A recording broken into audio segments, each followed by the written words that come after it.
Oh, hello, Addicts. Hello, Addicts. We're back for a sequel review. For the two of us that were subscribed to our channel when we made Steins Gate, which was me and him, we're doing Steins Gate 0.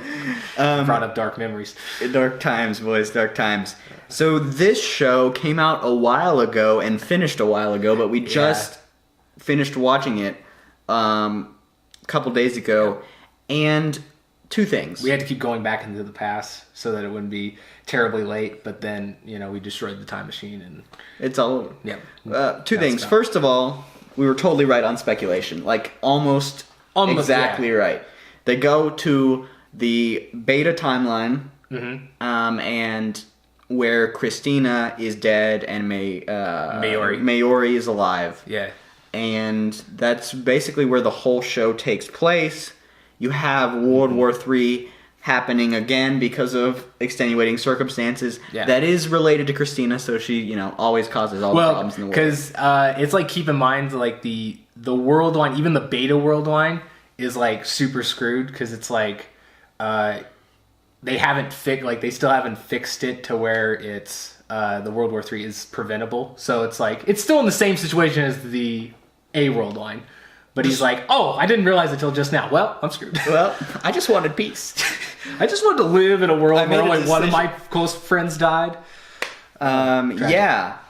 And it's just his journey to a certain point in time that we may or may not see in the first season. I don't know how spoilery we're supposed to get with this, but... Yeah. We didn't really talk about that. I guess, I don't know. I'll leave it up to you, really. I think that vague statement is enough. Yeah. Because there is, I think that's one of the beauties of it is trying to unravel the mystery or not knowing the mystery. So probably a good idea. Beauties of a below average show, yeah. Ouch. All right. Well, I guess we should talk about some of the new characters because there are new characters in this, even though Christina's not it.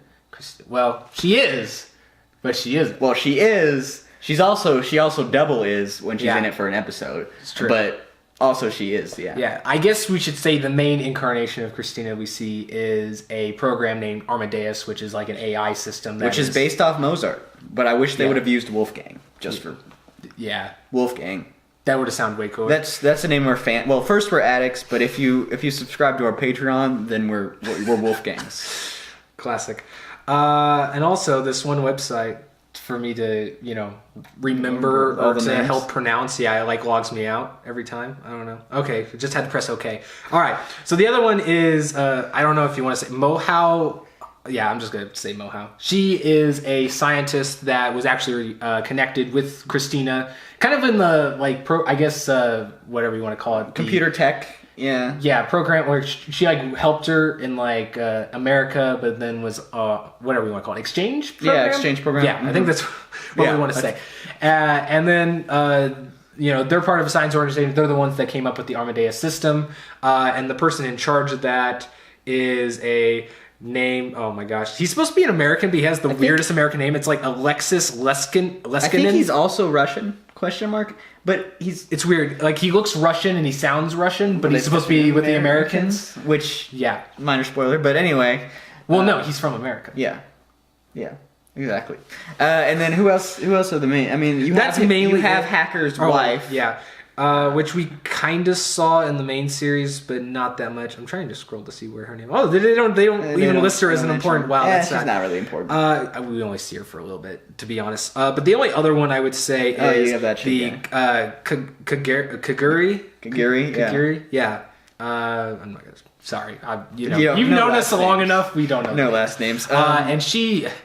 I really don't understand the purpose of having her look a certain way, but she is kind of like a lookalike Christina, and she's a mysterious figure. Bizarro world, but yeah. Yeah. We're not going to say too much more on that because I think there is a lot of mysteries with her, but just know that she is somebody that they meet, and then they help try to find certain things for her. Yeah. But... And that's, and we also get another one that's like one of the other assistants. She doesn't really matter. Her name's Judy. She wears glasses, all right? But yeah, that's basically all the new characters. All of them besides Christina are pretty much featured and coming back from season 1. Yeah, which there is a lot of differences in terms of the start. This is more like in Steins Gate, the first series.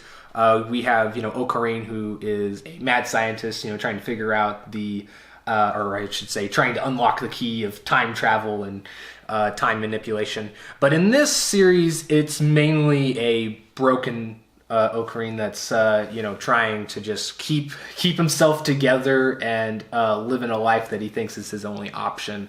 And so I would say for most of the series, you get to see a broken form of him, and then him kind of coming back into his regular self. Yeah, Miori takes a more prominent role in this one as well, in the journey just in general, and getting Ocarine back to a better state for him, and just dealing with all the problems in this universe. You have great problems similar to World Line A that they have to go against. There are some differences, but I think it's conversion point or whatever. I don't remember exactly, but that is like one of the main problems is trying to prevent a series of events from happening.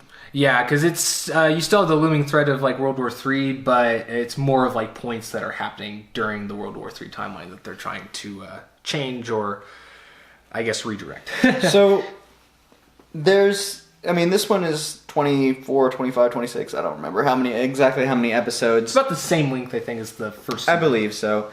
A couple minor things, since this is a full review, so we have to give a score at the end.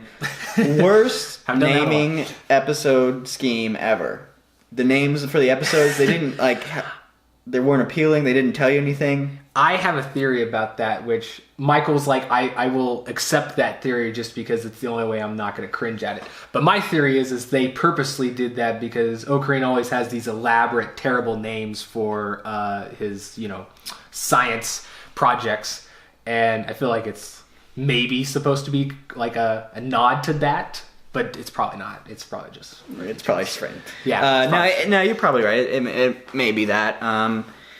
In addition to that, you have the ending, which we can talk more about that, and the overall purpose of the show. When you make a second season that is connected to the first season and kind of in some ways a prequel, kind of in some ways a continuation, or just parallel existence, at the end of the day, I think the point is, does it enhance the original, or does it it either can enhance the original or can have a purpose on its own that is inherently valuable.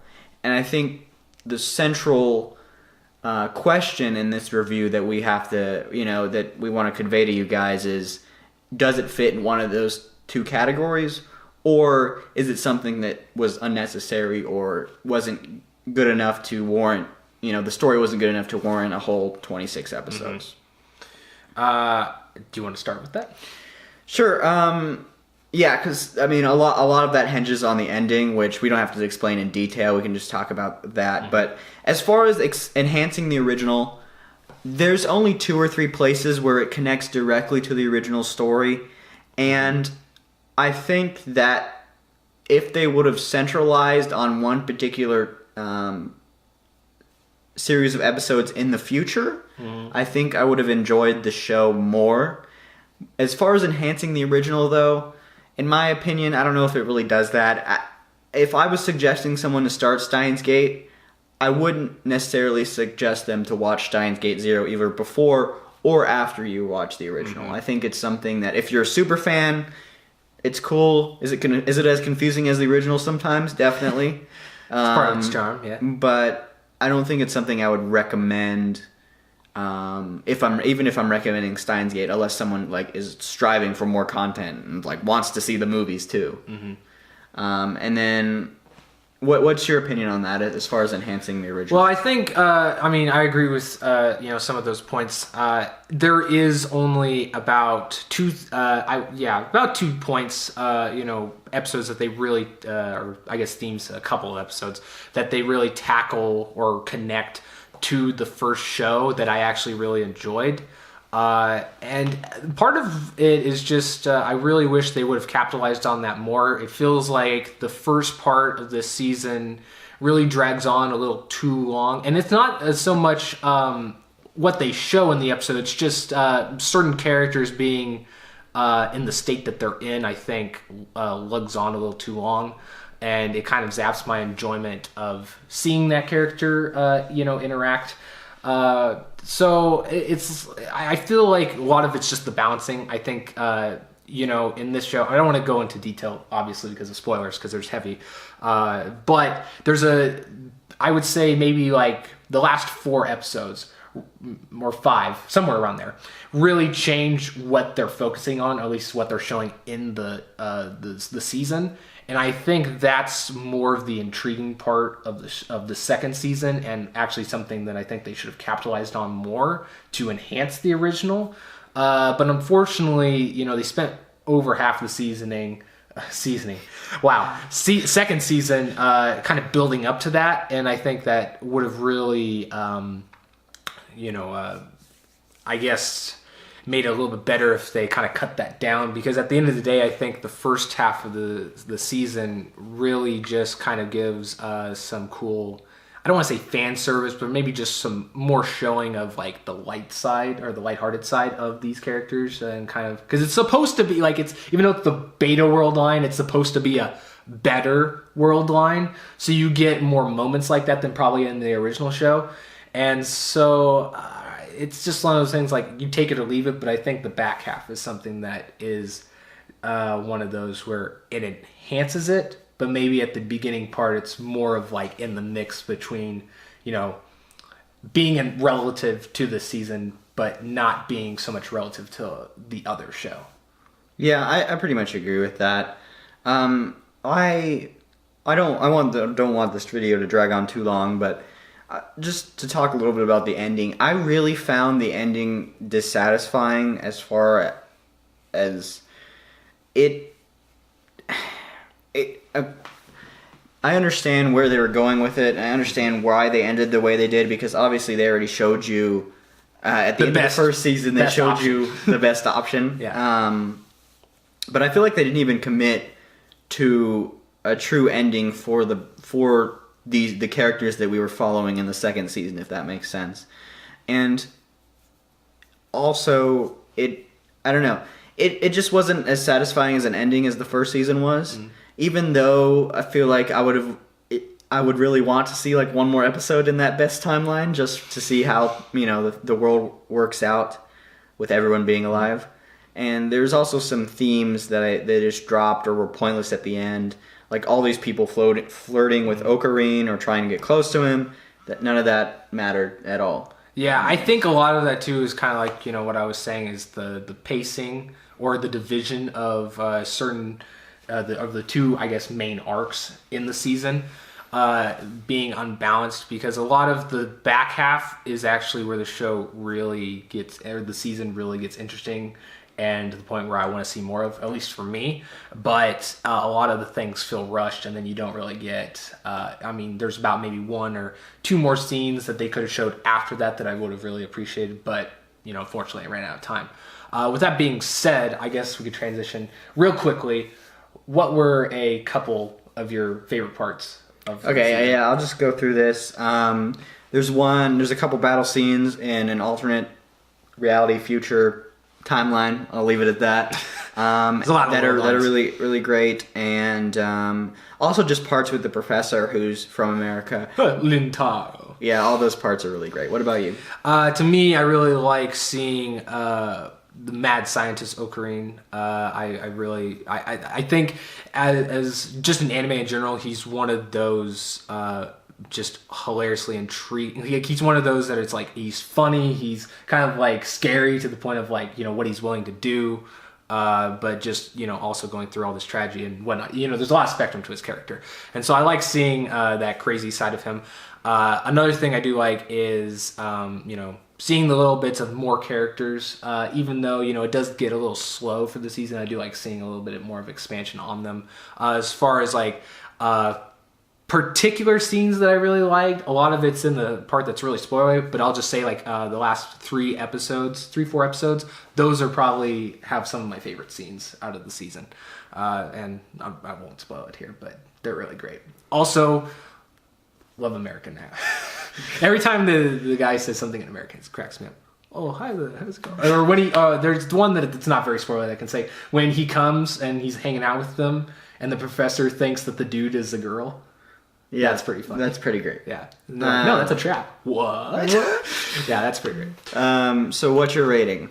Wrapping this up. This is really hard because, I mean, granted, when we did the first show, or the first season, we didn't have a rating system. I don't even believe we gave a firm rating on that, from what I recall. So, to me, I could really cop out and give it some wacky thing and then just tell you guys, oh, yeah, the first season, I thought it was this other thing. Yeah, I don't know.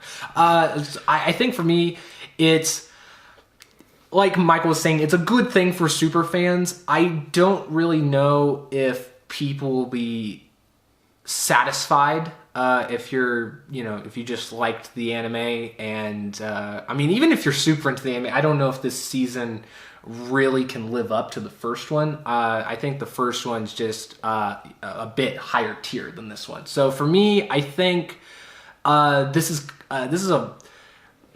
it's really hard because I think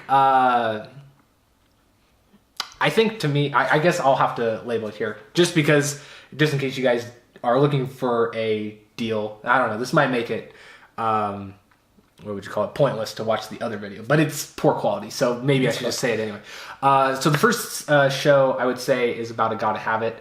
I think as a science thriller and just kind of does it good. It's really good. This one I would say based off of that, this is more like a worth it because there is some good moments in there, but it drags on. Yeah. I was so dissatisfied with the ending and just how the series ended in general that I almost was like, why did I watch this? Yeah, I think if you're a fan, like if you really liked the first season, it's worth it. But if you're like you liked it but you didn't love it, you're just kind of like, this one's okay. Yeah, so my rating would be Gotta Have for the first season, and I like it for this season. So a little bit less than what Josh spoke. So. And I think that's fair. So, we did it, guys. It took us months, but you finally got us. Years by the time we upload. Probably. No, it's fine. These world lines are so confusing. So, exactly. You never know. But, hope you guys like this. We might have touch on some Steins Gate in a discussion. A fun discussion. Yeah. So, anyway, guys, that'll conclude this review. Please check some of our other anime stuff. We have a lot. We do discussions, light novels, manga. We currently have the Slime and the Goblin Slayer episode stuff. So if you want to check that out, follow us and look at the descriptions. But anyway, guys, peace addicts. Later.